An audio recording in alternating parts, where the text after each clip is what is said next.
आमतौर पर इनके फटने से पहले कुछ संकेत मिलने शुरू हो जाते हैं। जमीन के नीचे लावा के दबाव में बदलाव होता है।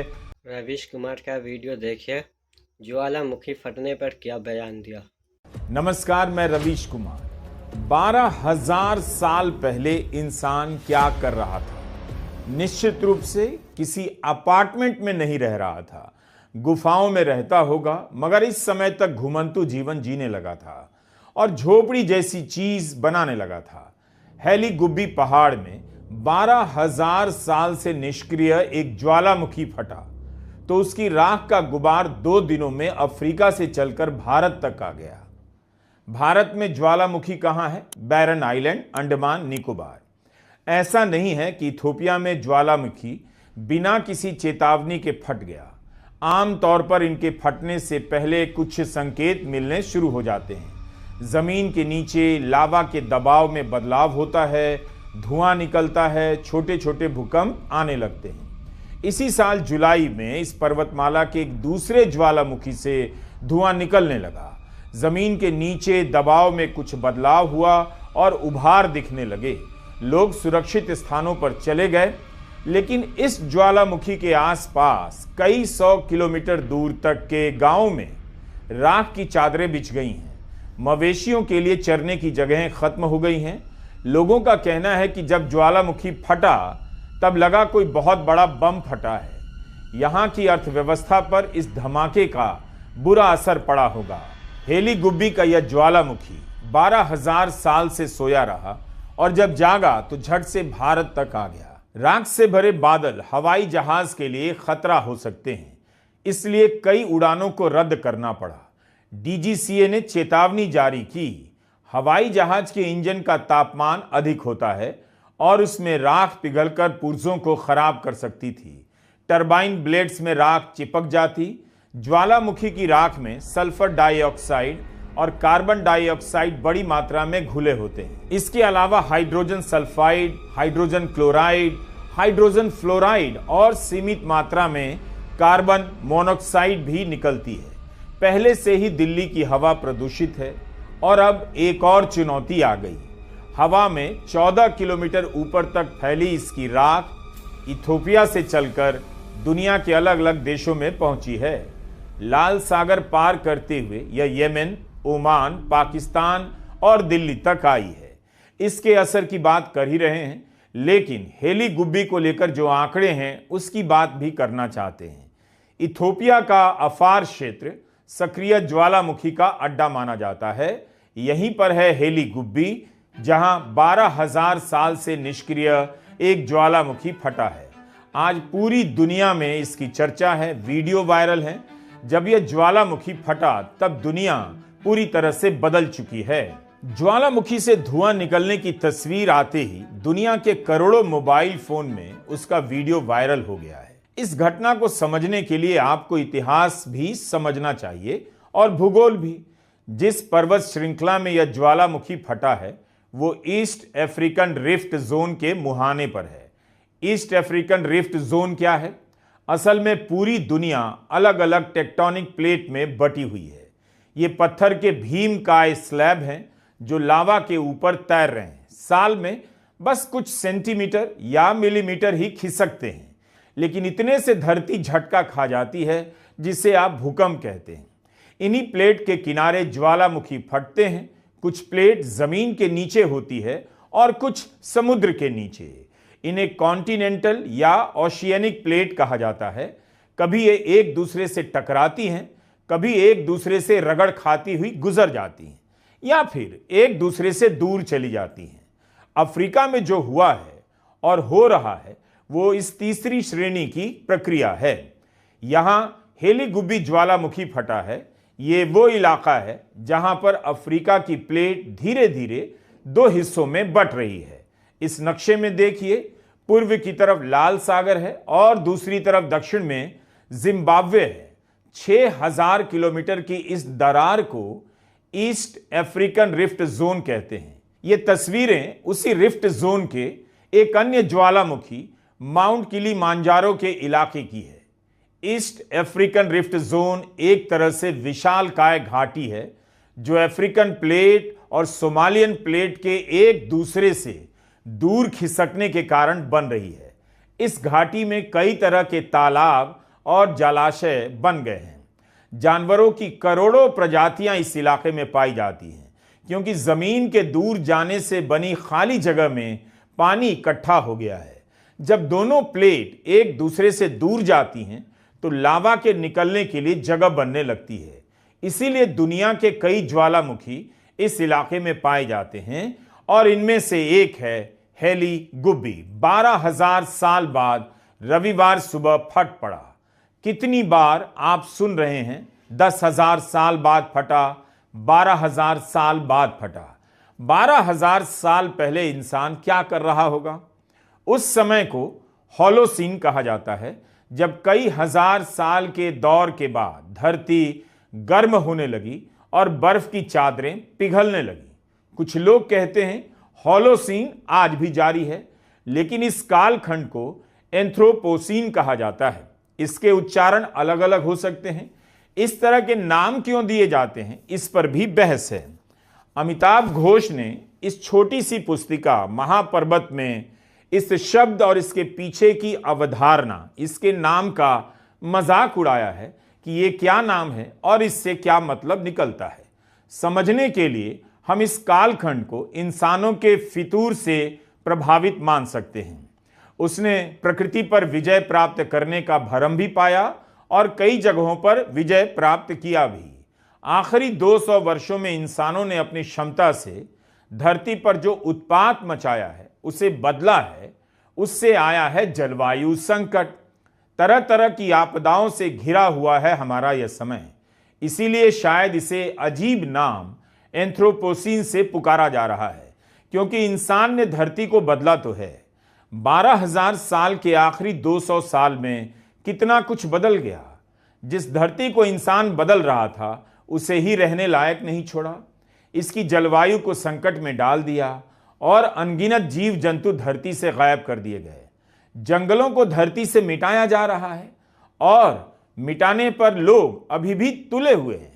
खैर, बर्फ पिघलने के बाद मौसम सुहाना होने लगा और इंसान की कल्पनाएं जागने लगीं। पत्थर के औजार बनने लगे, खेती शुरू हो गई।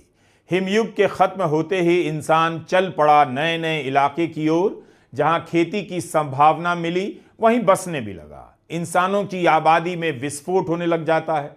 आबादी बढ़ती है और फिर से खेती के नए जगहों की तलाश में पलायन का एक और दौर शुरू होता है। तो 12,000 साल पहले जब धरती से बर्फ की चादरें हटीं, तब उसका लाभ उठाने के लिए इंसान दुनिया के कई हिस्सों में फैल चुका था।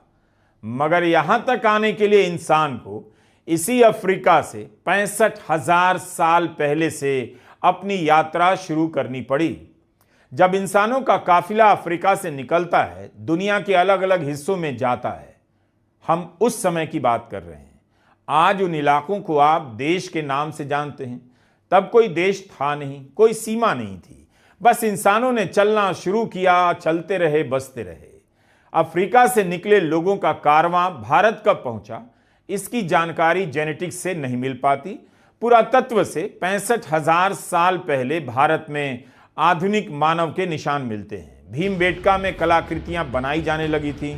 इंसानों में छोटे छोटे घर बनाकर रहने की आदत पनपने लगी थी। पशुपालन शुरू होने लगा था। हम साफ साफ कहना चाहते हैं, हम हर विषय के ज्ञाता नहीं हैं और इस विषय के भी नहीं। टोनी जोसेफ ने एक किताब लिखी है, अर्ली इंडियन। उसी से मोटा मोटी बता रहा हूं। आपको यह किताब पढ़नी चाहिए। कितनी अजीब बात है कि आज भी अफ्रीका और भारत का रिश्ता बनता रहता है। भारत की आजादी की लड़ाई का बीज भी अफ्रीका में अंकुरित हुआ। महात्मा गांधी वहां से चलकर भारत आए और लड़ाई का एक लंबा दौर शुरू करते हैं। उस लड़ाई का परीक्षण अफ्रीका में ही करते हैं। तो इस तरह के रिश्ते अफ्रीका से हमारे बन जाते हैं। केवल अफ्रीका के अफार रेंज में जो ज्वालामुखी फटा है उसकी राख भारत नहीं आई। इसी तरह जब अफ्रीका में विश्व कप हुआ तब शकीरा का गाना भारत की गली गली में मशहूर तो हो ही गया। और जब ज्वालामुखी फटने की घटना होती है उससे कुछ दिन पहले भारत के प्रधानमंत्री मोदी जोहानिसबर्ग में G20 की बैठक में शामिल हो रहे थे। प्रकृति की शक्ति का इंसान सामना नहीं कर सकता, मुकाबला भी नहीं। भूकंप कौन रोक सका, और चेतावनी जारी करने से सुनामी रुक नहीं जाती। इंसान अपने लिए अलग अलग मुल्कों के नाम से सीमाएं बनाकर बैठा है। प्रकृति की ताकत देखिए कि 4,500 किलोमीटर दूर इथोपिया से राख के बादल 2 दिनों में दिल्ली आ गए। दरभंगा में अमित शाह ने कहा 5 साल में कोसी क्षेत्र को बाढ़ मुक्त कर देंगे। अमित शाह चाहे तो ज्वालामुखी भी रोक सकते हैं। कोसी की धार को जब रोक देंगे तब जरूर जाकर देखिएगा। 12,000 साल के सामने 5 साल तो कुछ भी नहीं, कब आ जाएगा पता भी नहीं चलेगा। अमित शाह हैं, कुछ भी बोल सकते हैं। 5 साल पहले उन्होंने गुवाहाटी में कह दिया असम को बाढ़ मुक्त कर देंगे, जाइए जाकर देख आइए। अगर अमित शाह इथोपिया में होते तो यही कह रहे होते 5 साल में ज्वालामुखी मुक्त कर देंगे, और जनता यकीन कर लेती। हमने अमित शाह का उदाहरण इसलिए दिया कि धरती के लिए 12,000 साल 12 सेकंड के समान हो सकते हैं, और अमित शाह के लिए 5 साल 12,000 साल के बराबर। इस पंक्ति को दोबारा सुनेंगे तो इसका मतलब कुछ कुछ समझ सकते हैं, पूरा मतलब 20 साल बाद समझ आएगा। बाकी ज्ञानेश कुमार से शक्तिशाली इस धरती पर कोई नहीं। इंसान कब से बाढ़ रोकने में लगा है, बाढ़ का आना तो बंद हुआ नहीं। इस धरती पर करोड़ों वर्षों से नदियां बहती आ रही हैं। हमने नदियों के पानी को खराब जरूर किया, प्रदूषित किया। अब साफ करने के नाम पर महान बनने निकले। कोई भी क्षेत्र बाढ़ मुक्त नहीं हो सकता, और जिन नदियों का पानी साफ करने के नाम पर हजारों करोड़ रुपए बहा दिए गए, उनका पानी साफ नहीं हुआ। हमारे समय के नायक इतना ही कर सकते हैं कि कहीं और से साफ पानी लाकर नदी के किनारे तालाब बना सकते हैं और भरी राजधानी में लोगों को झांसा दे सकते हैं, जैसा कि दिल्ली में हुआ, और दिल्ली वालों ने देखकर अनदेखा कर दिया। प्रकृति के आगे नायक कौन हो सकता है? क्या हजारों साल से मौजूद जंगलों को काटने वाला आपका हीरो हो सकता है? ज्वालामुखी फटने की यह घटना चकित कर रही है। एक बार फिर से याद करने की जरूरत है कि धरती और प्रकृति की शक्ति के सामने मानव कुछ भी नहीं है। इंसान यही कर सकता है कि जहां ज्वालामुखी फट रहा है, रोपवे के जरिए इसके ऊपर से दर्शन कर सकता है और गर्व कर सकता है कि वह ज्वालामुखी देख रहा है। जहां ज्वालामुखी का फटना बंद हो जाता है, वहां लोग ट्रेक करने निकल पड़ते हैं। शायद चेक करने जाते होंगे कि ज्वालामुखी के ऊपर चल रहे हैं। उसे धरती पर खुद को विजेता की तरह देखने की आदत सी हो गई है। लेकिन 4,500 किलोमीटर दूर ज्वालामुखी फटा तो दिल्ली मुंबई के हवाई जहाज को धरती पर उतार दिया गया। ज्वालामुखी का विस्फोट इतना शक्तिशाली होता है कि यह हवा में घूम रहे नाइट्रोजन को फिक्स कर देता है। यानी इससे निकली ऊर्जा से 2 नाइट्रोजन एटम बम का बना मॉलिक्यूल टूट जाता है और नाइट्रेट बन जाता है, जिसका अलग अलग प्राकृतिक क्रियाओं में इस्तेमाल होता है। लैब के अंदर इंसान इस प्रक्रिया को 20वीं शताब्दी में ही इजाद कर पाया।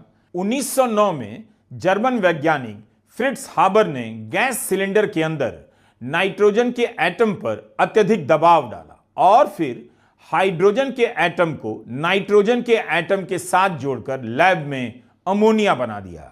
इसे हाबर प्रोसेस कहा जाता है। ज्वालामुखी की राख जहरीली होती है, लेकिन उर्वरक का काम भी करती है। इसके फटने के बाद जमीन उपजाऊ भी हो जाती है।